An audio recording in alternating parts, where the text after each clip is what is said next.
باغ جنت کے ہیں بہرے،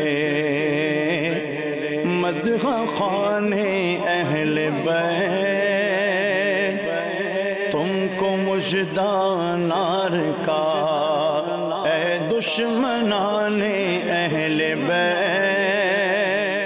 الحمدللہ رب العالمین والصلاة والسلام علی سید المرسلین، اما بعد فاعوذ باللہ من الشیطان الرجیم، بسم اللہ الرحمن الرحیم۔ الصلاة والسلام علیکہ یا رسول اللہ وعلی آلک واصحابک یا حبیب اللہ، الصلاة والسلام علیکہ یا نبی اللہ وعلی آلک واصحابک یا نور اللہ۔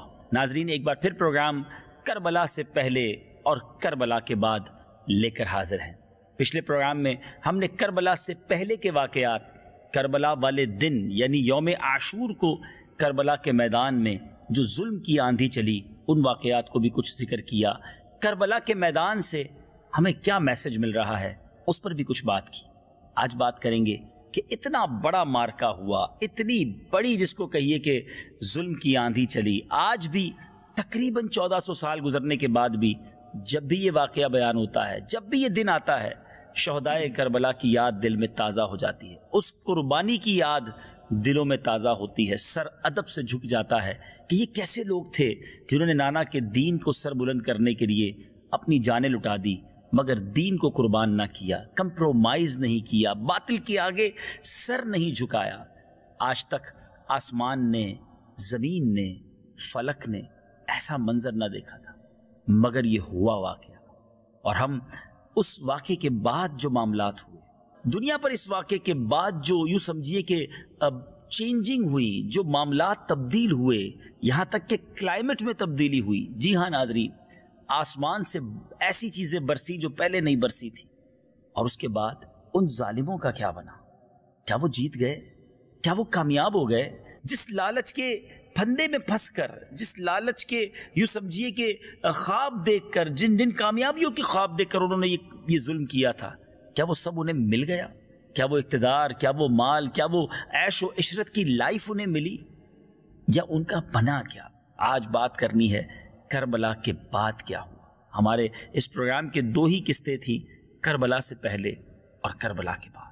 آج ظلم کا انجام آپ کو معلوم ہوگا، ان ظالموں کا کیا بنا یہ بھی معلوم ہوگا، اللہ تعالیٰ کی خفیہ تدبیر کے بارے میں بھی معلوم ہوگا، اور امام حسین کا سر انور، سبحان اللہ، بظاہر تو جسم سے جدا ہو چکا تھا، مگر اس سر انور سے جو کرامتوں کا ظہور ہوا، اللہ اکبر، آج بھی سنے تو عقل بھی حیران ہوتی ہے، اور دل میں ایک یوں سمجھیے کہ امام حسین، امام علی مقام کی اور محبت دل میں بڑھ جاتی ہے کہ کیا بات ہے نبی پاک کے اس مبارک نواسے کی، کہ دنیا سے بظاہر تو چلے گئے ہیں مگر سر انور ہے کہ وہ کرامتوں کا ظہور ہو رہا ہے، سبحان اللہ۔ تو ایمان تازہ بھی ہوگا، ظالموں کا انجام بھی سنیں گے، اور انشاءاللہ کچھ اچھی نیتیں بھی کریں گے۔ ہمارے ساتھ ماشاءاللہ بہت ہی پیارے نعت خواہ عدنان شیخ بھائی بھی موجود ہیں، انشاءاللہ وقتاً فوقتاً یہ ہمیں مناقب بھی سنائیں گے، کلام بھی سنائیں گے۔ تو مدنی چل کے ناظرین چلتے ہیں آج ہمارے ٹاپک کی طرف، جس کا نام ہے کربلا کے بعد۔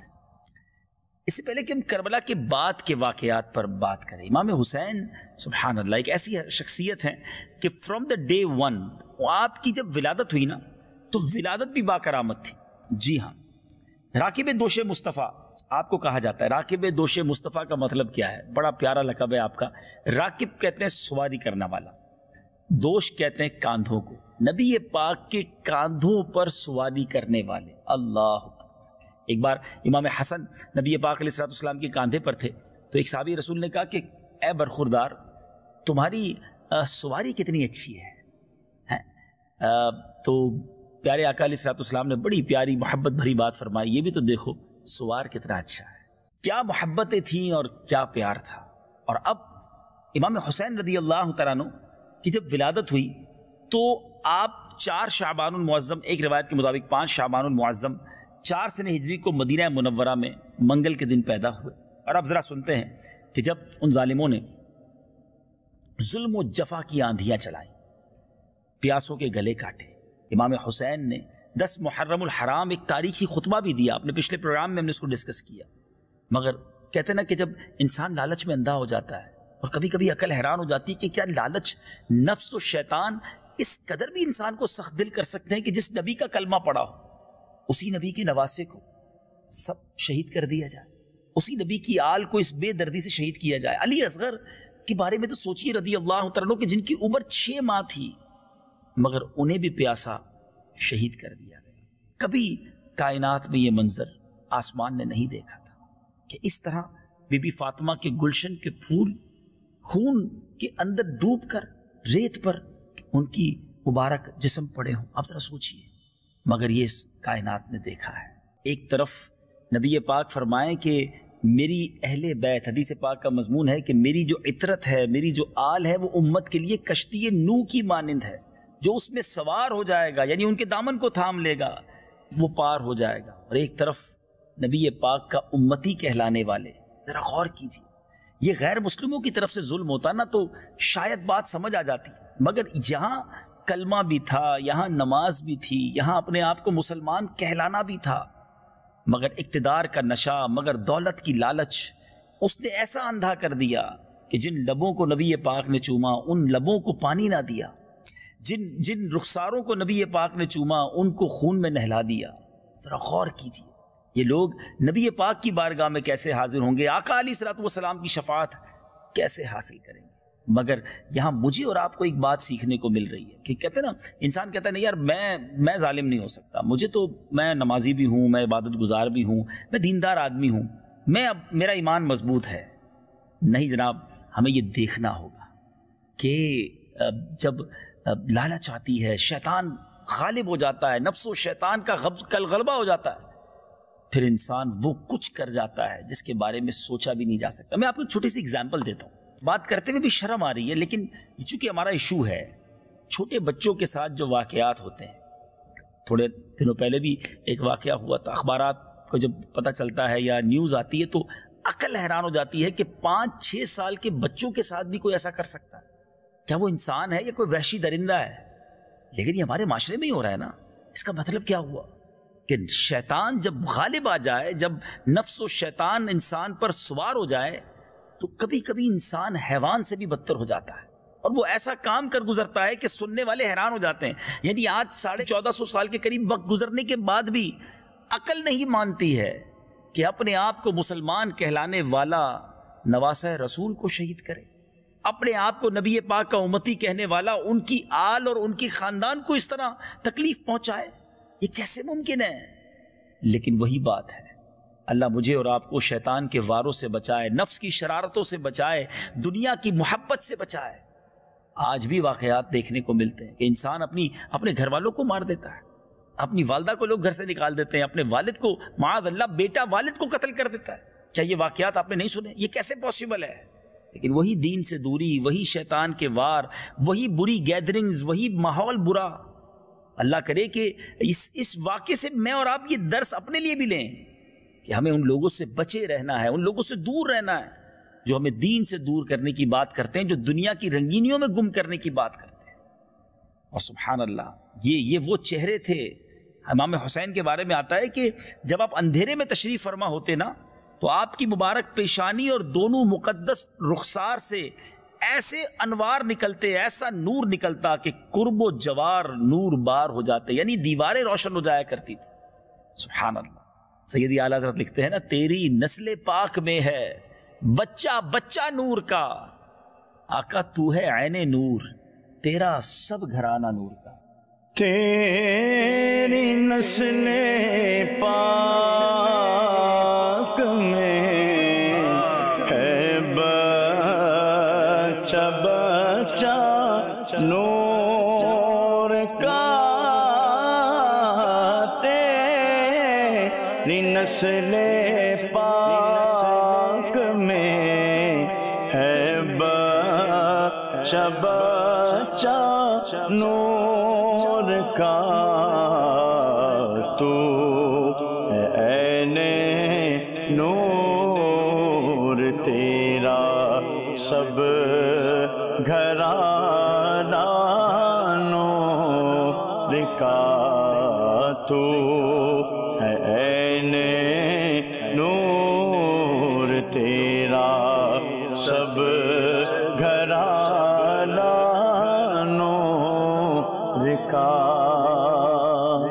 اب بات کرتے کہتے ہیں کہ کربلا کے بعد جب امام حسین رضی اللہ عنہ کو شہید کر دیا گیا، فائنلی آپ کا سر انور آپ کے جسم مبارک سے جدا کیا گیا، اب آپ کے سر انور سے ایسی کرامتوں کا ظہور ہوا، سبحان اللہ۔ اہل بیت اطہار کے قافلے کو 11 محرم الحرام کو جب کوفہ پہنچایا گیا، شہدائے کربلا کے مبارک سر ان سے پہلے وہاں پہنچ چکے تھے۔ امام علی مقام امام حسین رضی اللہ عنہ کا سر انور رسوائے زمانہ یزیدی بدبخت خولی بن یزید کے پاس تھا۔ یہ مردود رات کے وقت کوفہ پہنچا، گورنر ہاؤس کا دروازہ بند ہو چکا تھا۔ یہ سر انور کو اپنے گھر لے آیا، اپنی بیوی کو کیا کہتا ہے؟ کہتا ہے کہ اے زوجہ، میں تیرے لیے زمانے بھر کی دولت لایا ہوں، دیکھ میں حسین بن علی کا سر تیرے لیے لایا۔ اللہ اکبر۔ اس کی جو زوجہ تھی وہ سعادت مند تھی، وہ کہتی تجھ پر خدا کی مار، لوگ مال و دولت لائیں اور تو فرزند رسول کا مبارک سر لایا ہے، خدا کی قسم اب میں تیرے ساتھ کبھی نہ رہوں گی۔ اس کا نام نوار تھا۔ وہ عورت اپنے بچھونے سے اٹھی اور سر انور کے پاس آ کر جب بیٹھی تو کیا دیکھا کہ خدا کی قسم وہ کہتی ہے کہ میں نے دیکھا ایک نور برابر آسمان سے اس برتن تک مثل ستون چمک رہا تھا۔ ایک جس برتن میں امام حسین کا سر انور تھا، آسمان سے ایک نور اس طرح برس رہا تھا جیسے آسمان سے ایک نور کا ستون ہے۔ اور لیکن کہتے نا آنکھوں پر جب پردہ آ جائے، یہ سب کچھ دیکھتے ہوئے بھی نہ خولی بن یزید نے توبہ کی، نہ ان لوگوں کا ذہن پلٹا کہ ہم نے کتنا بڑا ظلم کیا ہے۔ صبح ہوئی تو خولی بن یزید یہ سر ابن زیاد کے پاس لے آیا۔ اللہ اکبر۔ دنیا کی محبت اور مال و زر کی ہوس کس طرح انسان کو اندھا اور انجام سے بے خبر کر دیتی ہے۔ اب ہوا کیا کہ یہی خولی بن یزید، اس کا کیا حال ہوا؟ کیونکہ کہتے ہیں نا کہ ظالم کا انجام جب برا ہونا ہوتا ہے تو اللہ تعالیٰ کو انتظام کر دیتا ہے۔ حضرت نعیم الدین مراد آبادی علیہ رحمۃ اللہ الوہادی فرماتے ہیں کہ مختار ثقفی نے جو قاتلین امام حسین کے خلاف جو انتقامی کارروائی کی، اس کے بارے میں آپ فرماتے ہیں کہ مختار نے حکم دیا کہ کربلا کے اس لشکر میں، جو یزید کے سپہ سالار کے لشکر میں جو بھی شریک تھا، وہ جہاں پایا جائے اسے مار ڈالا جائے۔ یعنی جو امام حسین کے مقابلے میں لشکر آیا تھا اس میں جو جہاں ملے اسے مار ڈالا جائے۔ یہ حکم سن کر کوفہ کے جو جفا شعار تھے، بڑے بڑے سورما تھے، وہ بھاگنا شروع ہو گئے، انہیں پتہ چل گیا کہ ہمارے خلاف ایکشن ہوگا۔ اب مختار کے لشکر نے ان کا تعاقب کیا، جس کو جہاں پایا وہاں مار دیا، لاشیں جلا ڈالی، گھر لوٹ لیے۔ خولی بن یزید یہ وہی ظالم ہے جس نے امام حسین رضی اللہ عنہ کا سر اقدس آپ کے تن مبارک سے جدا کیا تھا۔ یہ روسیہ بھی گرفتار کر کے جب مختار کے سامنے لایا گیا تو مختار نے پہلے اس کے چاروں ہاتھ پیر کٹوائے، پھر سولی پر چڑھایا، پھر آگ میں جھونک دیا۔ ظالم کا انجام بڑا عبرتناک ہوا۔ یاد رہے کہ 6000 وہ کوفی جو امام حسین اور ان کے قافلے والوں کے قتل میں شریک تھے، ان کو مختار نے طرح طرح کے عذابوں کے ساتھ ہلاک کر دیا۔ کیا خوب بات شاعر لکھتے ہیں، اے تشنگانے خونے جوانان اہل بیت، دیکھا کہ تم کو ظلم کی کیسی سزا ملی، رسوائے خلق ہو گئے، برباد ہو گئے، مردود و تم کو ذلت ہر دو سرا ملی، تم نے اجاڑا حضرت زہرا کا بوستان، تم خود اجڑ گئے، تمہیں یہ بد دعا ملی، دنیا پرستوں دین سے منہ موڑ کر تمہیں، دنیا پرستوں دین سے منہ موڑ کر تمہیں، دنیا ملی نہ عیش و طرب کی ہوا ملی، آخر دکھایا رنگ شہیدوں کے خون نے، آخر دکھایا رنگ شہیدوں کے خون نے، سر کٹ گئے اماں نہ تمہیں ایک ذرا ملی، پائی ہے کیا نعیم انہوں نے ابھی سزا۔ جی ہاں جناب، اصل سزا تو بروز قیامت ہوگی نا۔ پائی ہے کیا نعیم انہوں نے ابھی سزا، دیکھیں گے وہ جہیم میں جس دن سزا ملی۔ وہ کیسے اللہ کی بارگاہ میں پیش ہوں گے، وہ کیسے نبی پاک کو منہ دکھائیں گے کہ سرکار کے نواسے صلی اللہ تعالی علیہ وسلم اور ان کے گھر بار کے ساتھ یہ سلوک کیا۔ اور آگے سنیے، جب یزیدیوں نے امام حسین رضی اللہ تعالی کے سر انور کو نیزے پر چڑھا کر کوفے کی گلیوں میں گشت کیا تو اس وقت کہتے ہیں کہ حضرت سیدنا زید بن ارقم کہتے ہیں رضی اللہ تعالی، میں اپنے مکان کے بالا خانے پر تھا، جب سر انور اس کے قریب سے گزرا تو سر پاک سے سبحان اللہ تلاوت قرآن کی آواز آ رہی تھی۔ سورہ کہف کی آیت سر انور تلاوت کر رہا تھا۔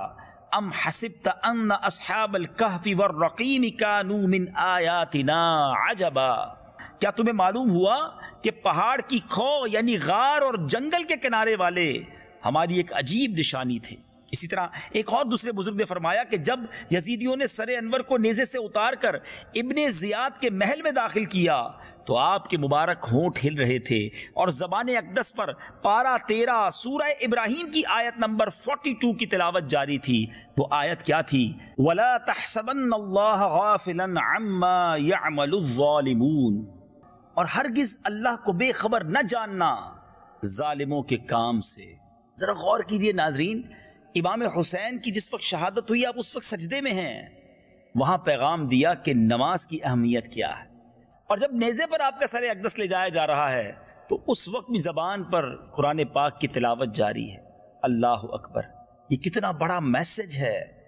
کیا خوبصورت بات امیر علیہ سنت نے لکھی نا، عبادت ہو تو ایسی ہو، تلاوت ہو تو ایسی ہو، عبادت ہو تو ایسی ہو، تلاوت ہو تو ایسی ہو، سر شبیر تو نیزے پہ بھی قرآن سناتا ہے۔ شہ سوار کربلا کی شہ سواری کو سلام نے سے پہ قرآن پڑھنے والے قاری کو سلام نے سے پہ قرآن پڑھنے والے قاری کو سلام۔ سبحان اللہ، سبحان اللہ۔ حضرین، اب یہ جب سر انور کو لے کر ٹریول کر رہے تھے تو طرح طرح کے واقعات، عبرت کے واقعات بھی ہوئے اور کرامتوں کا بھی ظہور ہوا۔ یزید پلید کے ناپاک لشکر، جب یہ لشکر کے لوگ جو تھے شہدائے کربلا کے پاکیزہ سروں کو لے کر جا رہے تھے، ایک منزل پر ٹھہرے۔ حضرت شاہ عبدالعزیز محدث دہلوی رحمۃ اللہ تعالی لکھتے ہیں کہ وہ کھجور کا شیرہ پینے لگے، اور ایک روایت میں کہ وہ شراب پینے لگے۔ اتنے میں ایک لوہے کا قلم نمودار ہوا اور اس نے خون سے یہ شعر لکھا، جس کا ترجمہ یہ ہے کہ کیا حسین کے قاتل یہ بھی امید رکھتے ہیں کہ روز قیامت ان کے نانا جان کی شفاعت پائیں گے؟ اللہ اکبر، یہ جملہ ہی کتنا ڈرا دینے والا ہے۔ ذرا سوچئے، آج ان ظالموں کے اس ظلم کا تو کوئی تقابل ہی نہیں ہے، مگر آج جو آل رسول ہمارے آس پاس ہوتے ہیں، اے غلامان رسول، ہمیں سرکار کی آل سے محبت کرنی ہے، ان کی خدمت کرنی ہے، کیونکہ انہی کا صدقہ تو ہم کھا رہے ہیں نا، نبی پاک کا دیا کھا رہے ہیں، تو سرکار کی آل، سرکار کی اولاد کا خیال بھی ہمیں رکھنا چاہیے۔ آؤ در زغرا پر پھیلائے ہوئے دامن، آؤ در زغرا پر پھیلائے ہوئے دامن، یہ نسل کریموں کی لجپال گھرانہ ہے، یہ نسل کریموں کی لجپال گھرانہ ہے۔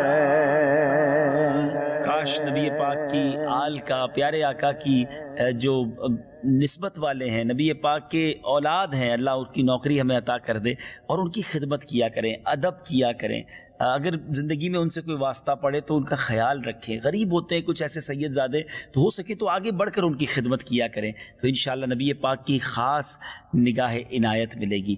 اچھا، اب جب یہ سر انور لے کر جا رہے تھے تو قریب ہی ایک گرجا گھر تھا، وہاں ایک راہب تھا جو غیر مسلم تھا۔ راہب کہتے ہیں غیر مسلموں کے، جو یوں سمجھیے کہ پریسٹ ہوتے ہیں، ان کو ان کے مذہب کے پیروکار ہوتے ہیں اور لوگوں کو اپنے مذہب کی طرف بلا رہے ہوتے ہیں۔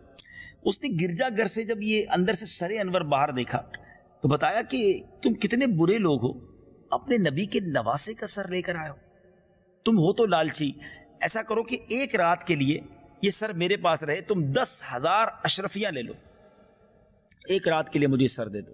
ویسے ہی لالچی تھے، غلط کام تو کر کے آئے تھے، قبول کر لیا۔ راہب نے وہ سر مبارک دھویا، خوشبو لگائی، رات بھر اپنی ران پر رکھا، دیکھتا رہا اور ایک نور بھی اس پہ برستا ہوا دیکھتا رہا۔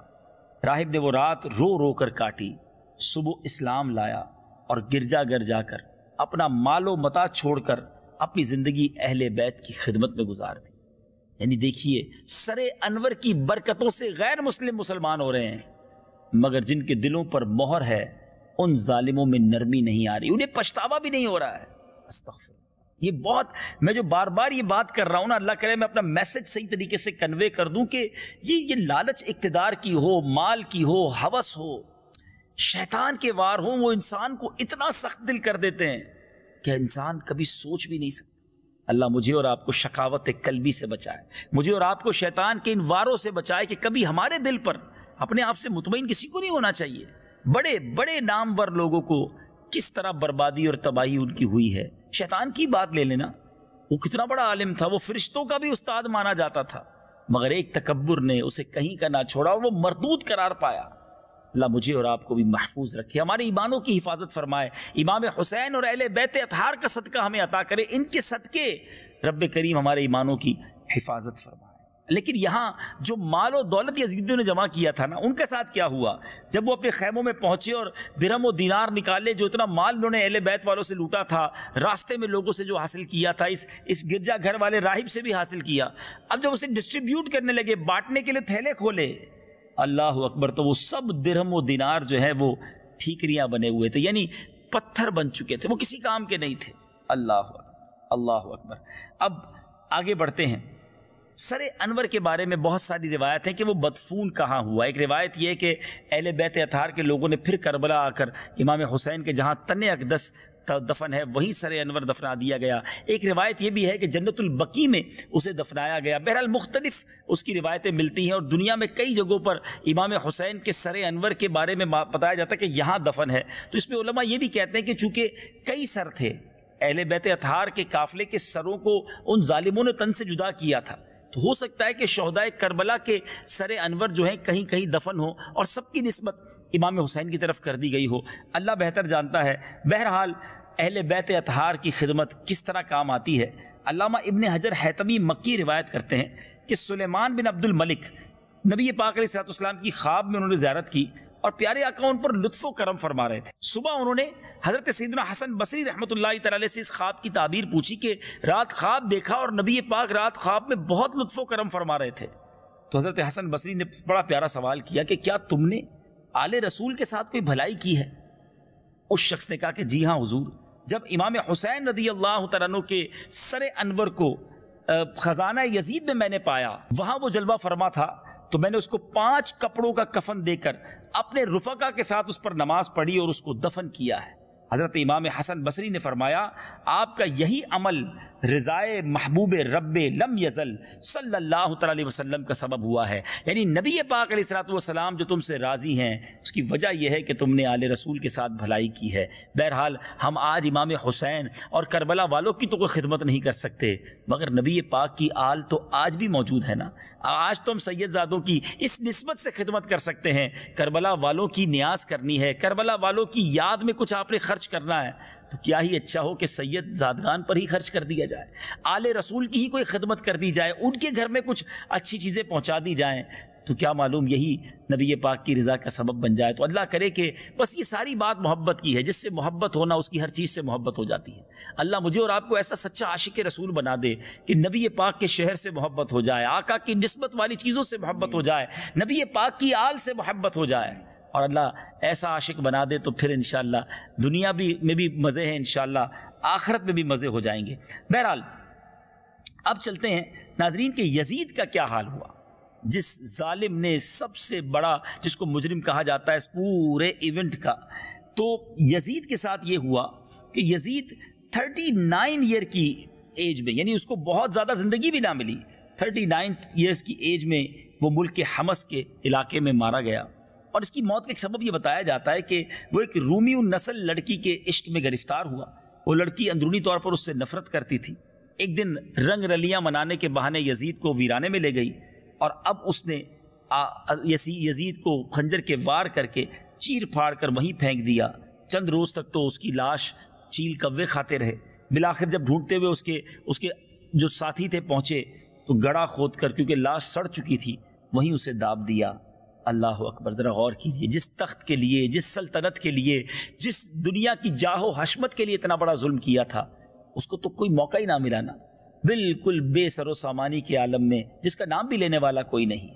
شاعر لکھتے ہیں نا، وہ تخت ہے کس قبر میں، وہ تاج کہاں ہے، وہ تخت ہے کس قبر میں، وہ تاج کہاں ہے، اے خاک بتا زور یزید آج کہاں ہے۔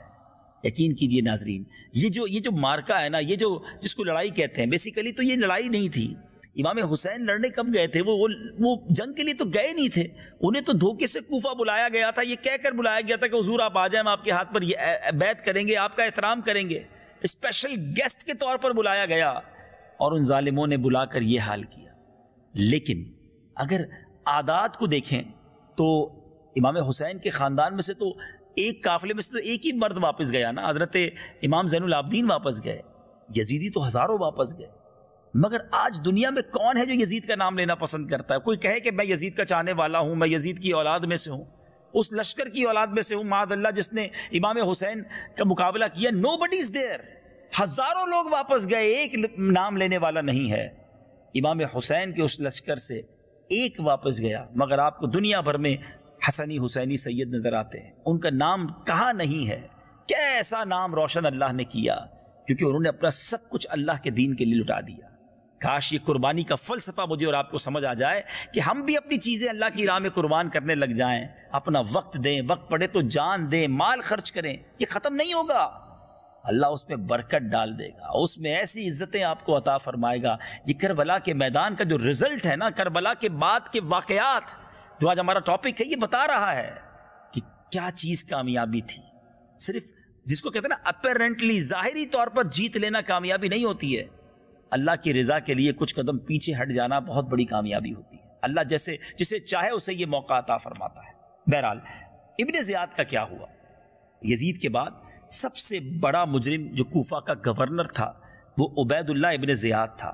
اسی بدنہاد کے حکم پر امام علی مقام اور آپ کے اہل بیت کو ظلم و ستم کا نشانہ بنایا گیا۔ نیرنگی یہ دنیا دیکھیے، دنیا کے رنگ دیکھیے کہ مختار ثقفی کی ترکیب سے ابراہیم بن مالک اشتر کی فوج کے ہاتھوں یہ دریائے فرات کے کنارے صرف 6 برس بعد within 6 years وہی دریائے فرات تھا، وہی 10 محرم الحرام تھا، وہ 61 سے ہجری تھا، یہ 67 سے ہجری تھا۔ اس ابن زیاد کو انتہائی ذلت کے ساتھ مارا گیا، لشکریوں نے اس کا سر کاٹ کر ابراہیم کو پیش کر دیا اور ابراہیم نے مختار کے پاس کوفہ بھجوا دیا۔